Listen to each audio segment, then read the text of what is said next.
selamat datang di Story Kauri. Ini adalah channel kedua artikel YouTube. Jangan lupa subscribe ya guys, dan tekan notifikasinya. Kisah pemuda kaya, anak bos besar, pemilik 73 perusahaan, yang menjadi cleaning service. Episode 358. Kenshin yang disuruh Larissa untuk menyapu lantai kantor ini, serta dilempari beberapa uang. Kenshin pun mengerti maksudnya, jika ia sedang dipermainkan. Demikian halnya dengan Iwan, yang langsung bicara, mengatakan siapa Kenshin. Kalau temannya ini, bukan cleaning service biasa, dia pun punya perusahaan.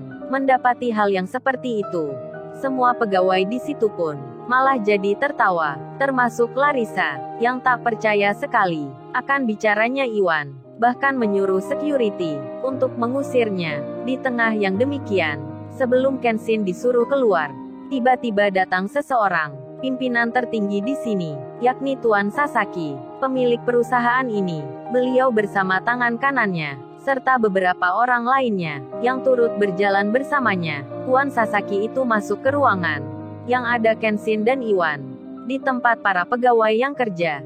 Dan seperti sebelumnya, para pegawai itu pun langsung menghormati pada pemilik perusahaan ini. Dan Tuan Sasaki pun bertanya, "Ada apa Larissa? Kamu kok ayah lihat berkumpul di sini?"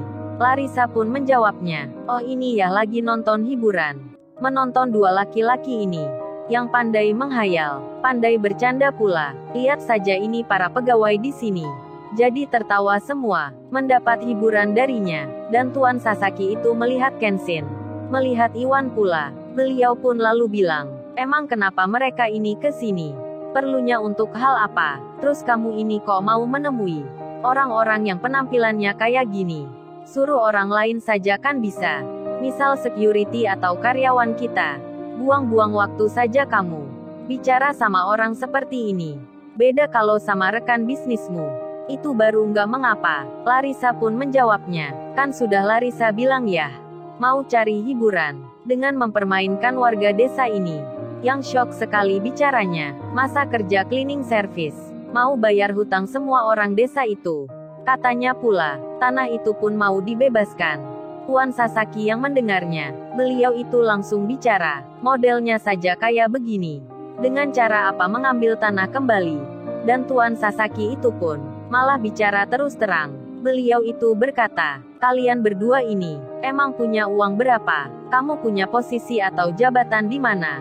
Pakai sok jadi pahlawan. Ini saya beritahu, perusahaan ini sebenarnya sudah punya rencana jauh hari untuk mengambil tanah itu, karena tempatnya yang indah.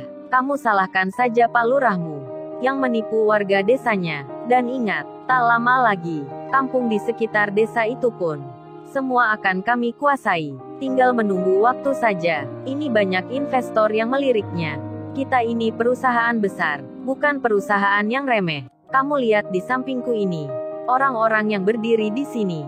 Semua ini partner kami. Perusahaan ini pun sudah bekerja sama dengan 11 orang kaya. Semuanya pun menjadi bos di tempatnya. Terus kalian ini mau menyela? Masih tidak terima? Ingin melawan kita? Kalian ini kan ikan teri. Mau melawan ikan kakap? Mau menang dari mana?" Tuan Sasaki itu bicara rada emosi. Beliau pun tak khawatir akan rahasia penting ini, karena melihat Kenshin dan Iwan hanya orang biasa, yang tak punya apa-apa. Kenshin sendiri, saat mendengar hal itu, seperti mendapat kado yang indah. Inilah maksudnya, ia diminta ayahnya untuk datang ke sini. Ternyata, perusahaan ini secara sengaja ingin menguasai tanah desa, dan mereka pun tak sendiri, melainkan bekerja sama dengan banyak perusahaan.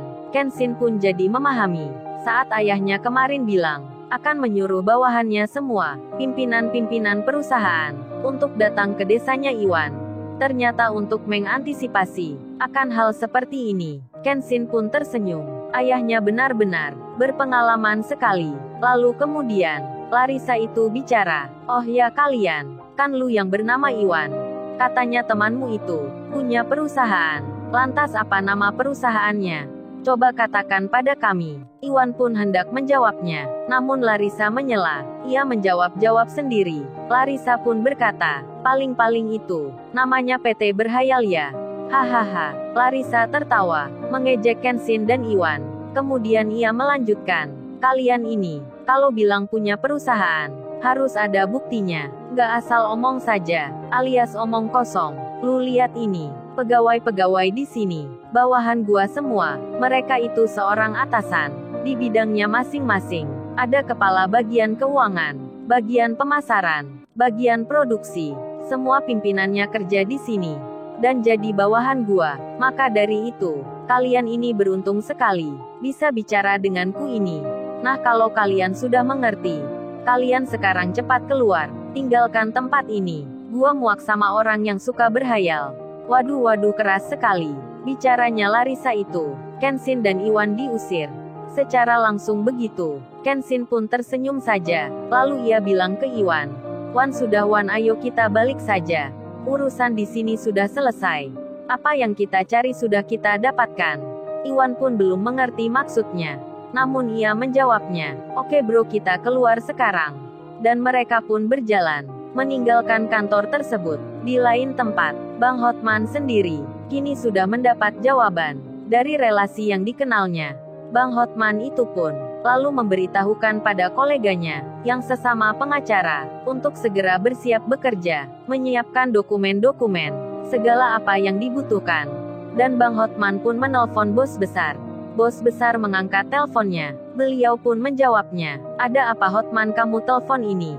Bang Hotman pun menyahut, ini bos saya mau memberitahukan, kalau informasi yang saya butuhkan, semua yang diperlukan, sesuai dengan yang diprediksi. Ternyata perusahaan itu, telah membayar orang dalam, aparat-aparat hukumnya, baik oknum polisi, oknum hakimnya, maupun oknum pertanahannya, untuk dibuatkan legal suratnya. Ini sudah biasa terjadi. Saya pasti bisa menangani. Bos besar pun menjawab, bagus itu Hotman. Nanti tunggu kabar selanjutnya. Kita masih menanti dari yang lainnya. Kalau mereka siap, besok pun segera berangkat. Waduh gawat ini. Kalau semua orang-orang penting, bos-bos perusahaan, akan datang ke desanya Iwan. Kan Iwan itu, bisa-bisa jadi viral, dibicarakan banyak orang. Dan tak lama kemudian, Kenshin dan Iwan pun telah tiba di desa yang semula. Iwan pun lalu bertanya, bro lu tadi bilang, sudah mendapat apa yang dicari? Maksudnya itu apa bro? Kenshin menjawabnya, yaitu Wan, informasi yang penting. Tadi kan pemilik perusahaan itu bicara, kalau secara sengaja, memang berniat menguasai tanah, dan itu pun sesuai yang dikira. Begini Wan ceritanya, sebenarnya kemarin itu, ayahku sudah kuberi kabar tentang masalah desamu. Kata ayahku kemarin, kalau mereka memang begitu, ya sudah Wan, lu harap bersiap saja. Jadi pembicaraan banyak orang, karena mungkin besok, akan ada banyak bos perusahaan, yang datang ke sini, untuk membantumu.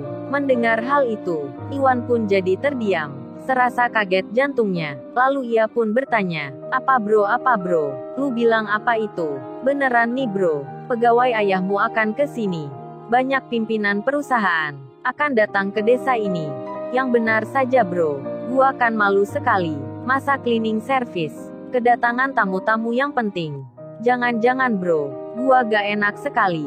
Entar malah merepotin mereka. Kenshin pun menjawabnya, iya Wan benar itu. Lu tenang saja, lu gak usah khawatir gitu. Bang Hotman pun akan membantumu. Desamu ini akan kembali lagi. Rumahmu pun juga sama, akan kamu tinggali.